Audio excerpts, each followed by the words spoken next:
نحمد و نصلی علی رسول کریم بسم اللہ الرحمن الرحیم. خاتون حضرات، موضوع بہت اہم ہے. امت بہت نازک موڑ پہ ہے. آگے کیسے بڑھیں اس کے بارے میں مشورے کی ضرورت ہے. اسی سلسلے میں بات چل رہی ہے کہ کون سے وہ راستے ہیں جن کے ذریعے سے ہم عوام کو اپنی فلاح تک پہنچا سکتے ہیں، دنیاوی ضروریات پوری کر سکتے ہیں. تو اس سلسلے میں اسلامی بینک کیا کردار ادا کر سکتے ہیں. تو مگر یہ بحث جو ہے یہ جزئی ہو رہی ہے. اگلا قدم کہاں پہ رکھنا ہے اور ضرورت ہے ایک کلی جائزے کی. مائکرو لیول پہ تو بات چل رہی ہے مگر میکرو لیول کو نظر انداز کیا جا رہا ہے. تو بات یہ ہم دیکھنا ہے کہ اگلا قدم تو ہم لیں مگر یہ راستہ جا کہاں پہ رہا ہے اور آیا کہاں سے ہے، اور اس کی بہت ضرورت ہے اور بہت اہمیت ہے. تو ہو سکتا ہے کہ اگلا قدم ہمارا صحیح سالم اور ثابت جگہ پہ پڑے مقام پہ، مگر رخ ہمارا جو ہے وہ غلط راستے پہ ہو تو وہ ہماری جو ترقی ہے وہ اصل میں دوسرے رخ پہ لے جا رہی ہے. تو اس لیے میں تھوڑا سا تاریخی جائزہ لینا چاہتا ہوں کہ ہم لوگ یہاں پہ آخر پہنچے کس طرح سے. تو بات یہ ہے کہ 20ویں صدی کے اوائل میں یورپی اقوام کی تسلط ساری دنیا پہ، اور یہ سرمایہ دارانہ نظام اس وقت قائم ہوا. اور اس سرمایہ دارانہ نظام کا ایک ہی مقصد تھا، اور وہ یہ کہ ساری دنیا سے پیسے لوٹ کے یورپ تک پہنچایا جائے. اس کا ارتکاز دولت کا نظام تھا. اور چنانچہ آج کل یعنی ہر جگہ پہ، یعنی یہ بات اگر کوئی دنیا میں دیکھے تو فوراً اس کو واضح ہو جائے گی کہ بہت سے مقامات ہیں جہاں انتہائی غربت ہے، اور کچھ ایسے مقامات ہیں جہاں انتہائی درجے کی پیسے ہیں، دولت ہے. تو یہ فرق کیسے پیدا ہوا، اس کے اوپر بے شمار کتابیں لکھی جا چکی ہیں. اور حیرت کی بات ہے کہ کتابوں میں کیا لکھا جاتا ہے کہ یہ کالے لوگ جو ہیں یہ سست ہوتے ہیں، کاہل ہوتے ہیں، ان کے پاس عقل نہیں ہوتی ہے.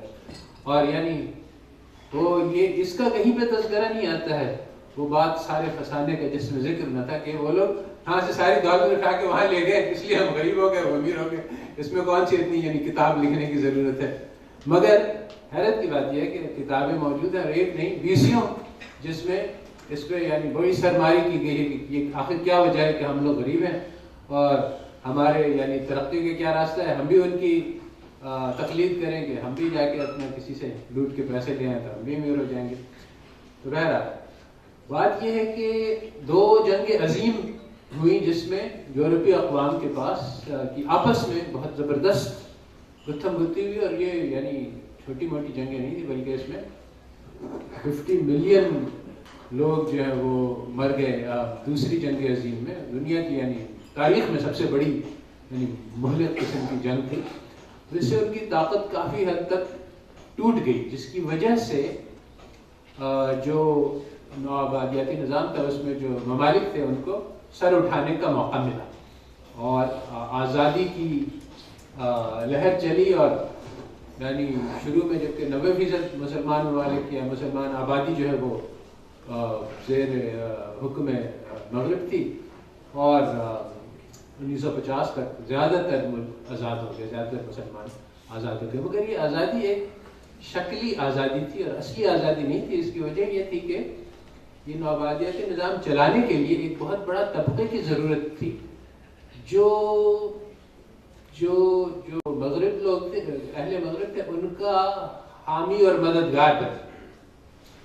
تو یہ اس زمانے میں بھی اور آج کل کے زمانے میں بھی یہی ہمارے سامنے بہت ہی ایک دردناک فیصلہ ہے. یا تو ہم اس نوآبادی نظام کا حصہ بن جائیں تو ہمیں اچھی تنخواہ ملیں گی، زندگی کا راستے آسان ہو جائیں گے، اور اس کے بدلے میں ہمیں اپنی قوم پہ ظلم کرنا ہوگا اور ان سے پیسہ وصول کر کے مغرب بھیجنا ہوگا.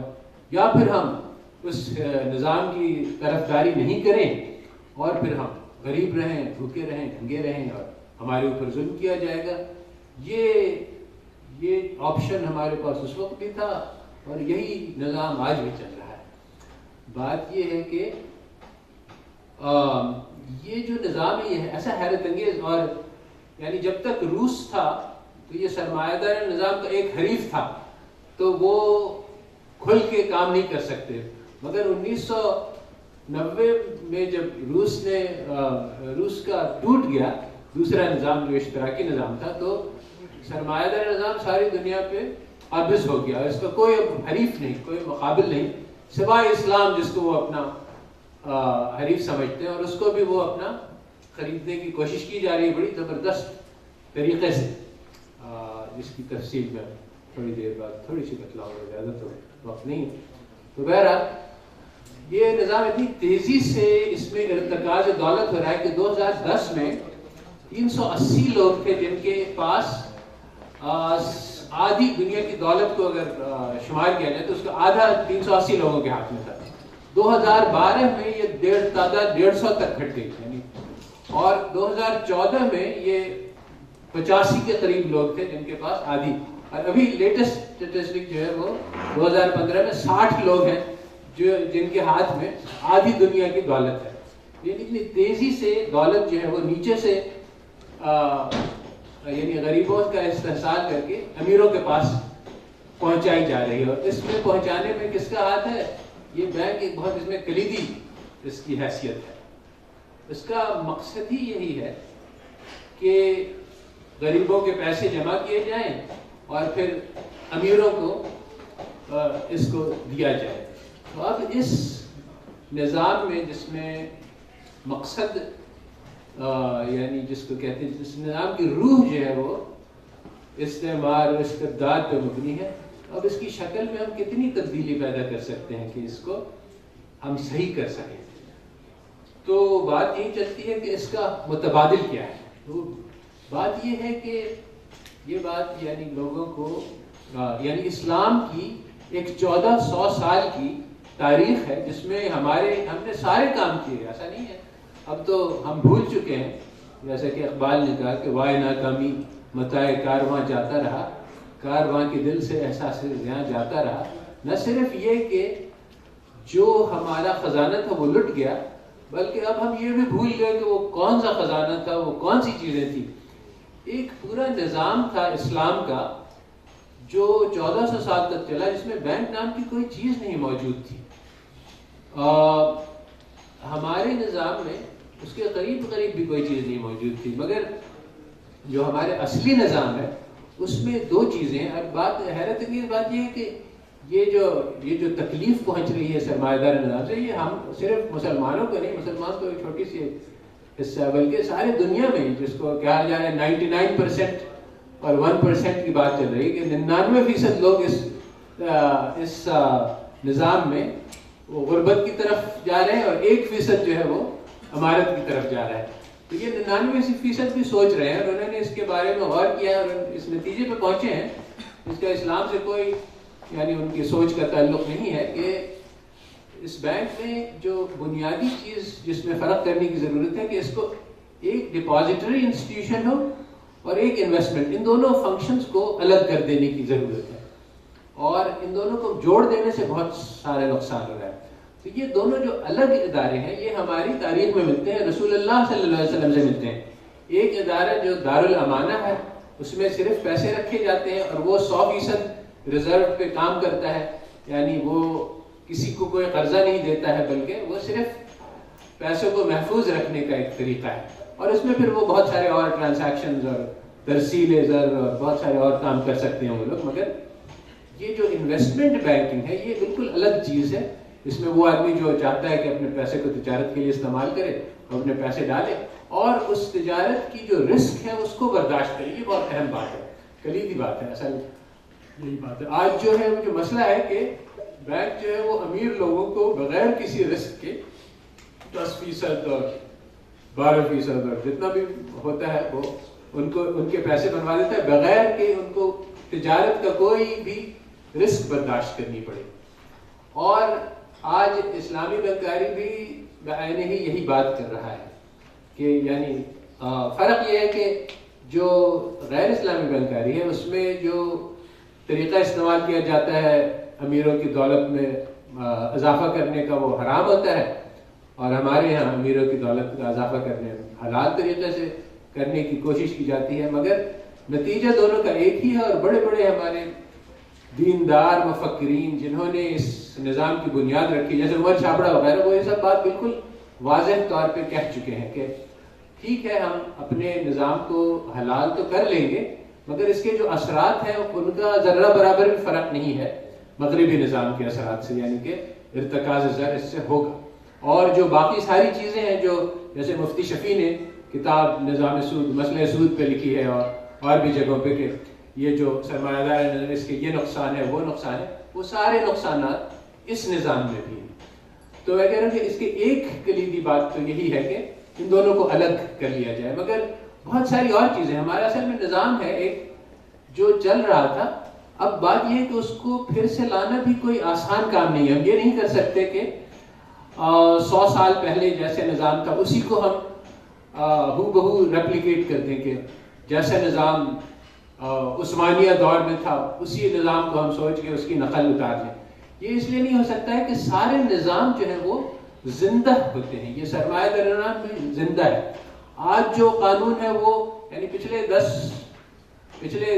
10-15 سال میں 20 تبدیلیاں آ چکی ہیں بنکاری کے نظام میں، اور ہر سال جو ہے وہ دیکھتے ہیں کہ اچھا اس میں یہ خرابی ہے، اس کو اس طرح سے ٹھیک کر لو، اس میں یہ خرابی ہے، اس کو اس طرح سے ٹھیک کر لو۔ تو یہ جیتا جاتا ہے، ہر وقت اس میں کچھ نہ کچھ ترمیم اور تبدیلی کرتی جاتی رہتی ہے۔ تو ہمارے نظام کو ختم کر دیا گیا، وہ بھی نوآبادیاتی نے جو ہمارا اصلی نظام تھا اس کو ختم کر دیا، اور یہ وہ ضروری تھا کیونکہ وہ پورے یعنی دنیا کو یعنی حکومت کر رہے تھے، تو یہاں کوئی اپنا اصلی نظام باقی رہ گیا ان کے لیے گوارا نہیں تھا۔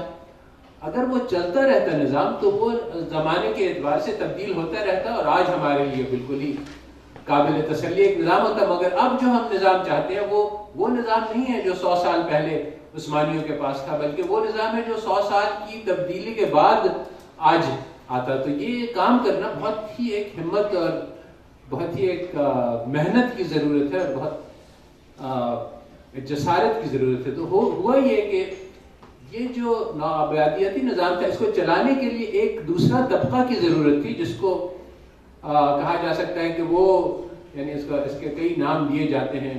ایک ناریل کہا جا سکتا ہے کہ اوپر سے بھورا اور اندر سے گورا۔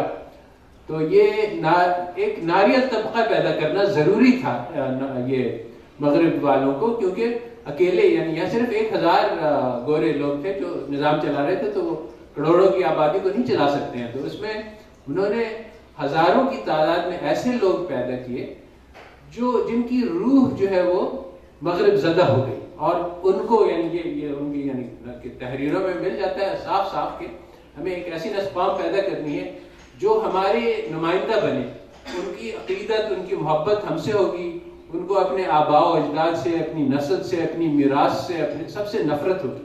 اور ہم اپنے سامنے ہزاروں ایسے لوگ دیکھ رہے ہیں جو اس ملک کو چلا رہے ہیں۔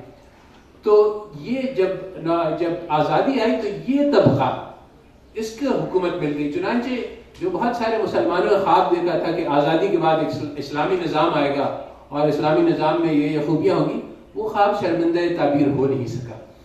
بلکہ اس کے بعد کیا ہوا کہ یعنی یہ اسلامی معاشیات کا مضمون ہی باندھ پڑ گیا۔ کچھ عرصے تک اس کو رکھ دیا گیا ایک طرف، کیونکہ جو اسلامی جماعتیں تھیں، پاکستان میں اسلامی جماعت، مصر میں اخوان المسلمین، اور ساری اسلامی دنیا میں جماعتیں پیدا ہوئی جنہوں نے کوشش کی کہ یہ مغرب زدہ طبقہ سے حکومت چھین کر مسلمانوں کی لی جائے تاکہ پھر ہم اپنا نظام لا سکیں، مگر یہ خواب کہیں بھی پورا نہیں کیا جا سکا۔ اور اس کی وجہ یہ ہوئی کہ یہ جو انگریزوں نے جو بہت یعنی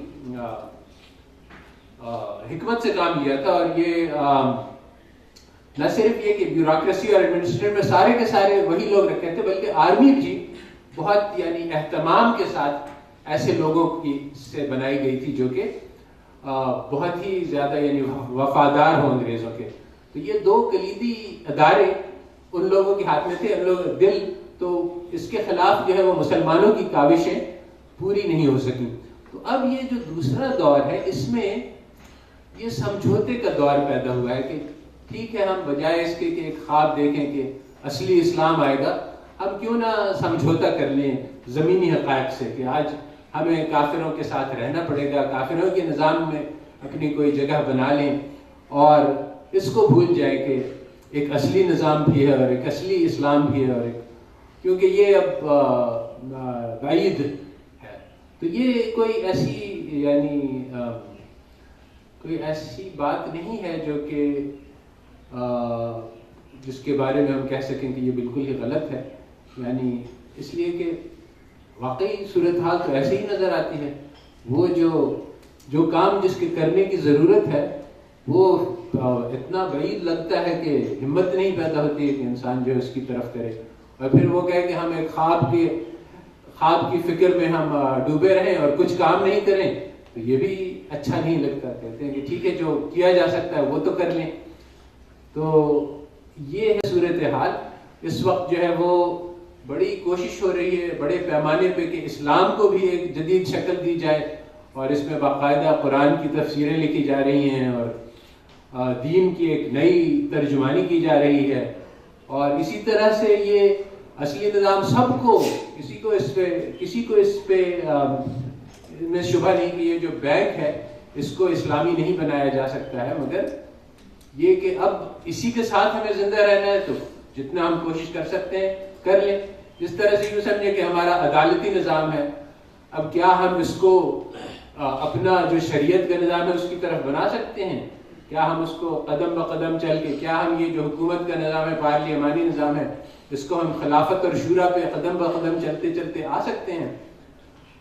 بظاہر تو ناممکن نظر آتا ہے، مگر لوگ کہتے ہیں کہ بجائے اس کے کہ ہم ایک ناممکن خواب دیکھیں، ہم جو کیا جا سکتا ہے پریکٹیکل ہونا چاہیے، پریگمیٹک ہونا چاہیے. اس دنیا میں ہمیں رہنا ہے تو دنیا کے ساتھ سمجھوتا کرنا پڑے گا. تو یہ ہے ہمارے سامنے مسئلہ. یہاں پہ میں ختم کرتا ہوں. سبحان اللہ.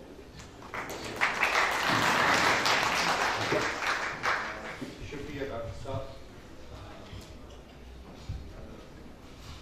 آپ نے میرے خیال میں جو مجھے 1 سال لگا تھا،